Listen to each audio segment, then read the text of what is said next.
Tollywood ইন্ডাস্ট্রির খ্যাতিমান নির্মাতা সৃজিত মুখার্জি প্রায় ৪ বছর আগে ভালোবেসে এপার বাংলার অভিনেত্রী রাফিয়াত রশিদ মিথিলাকে বিয়ে করেন। তারপর একমাত্র মেয়ে আইরাকে নিয়ে ঢাকা থেকে কলকাতায় থিতু হন অভিনেত্রী। তবে সেসব এখন অতীত। এখন খুব একটা নির্মাতার সঙ্গে দেখা যায় না তাকে।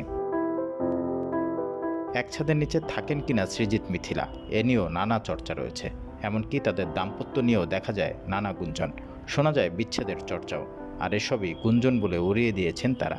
কিন্তু এবার সৃজিতের সাম্প্রতিক এক পোস্ট ইঙ্গিত দিল ভিন্ন কিছুর। সংবাদ মাধ্যমের খবর অনুযায়ী টলিউড অভিনেত্রী রীতা ভারির সঙ্গে একটি ছবি পোস্ট করেছেন নির্মাতা সৃজিত। সেখানে ক্যাপশনে লিখেছেন, জমা খরচ হিসেব নিকেশ, কোথায় শুরু কোথায় বা শেষ, কেমন আছো, অনেক বছর পেরিয়ে এলাম, হঠাৎ তোমার দেখা পেলাম, কেমন আছো।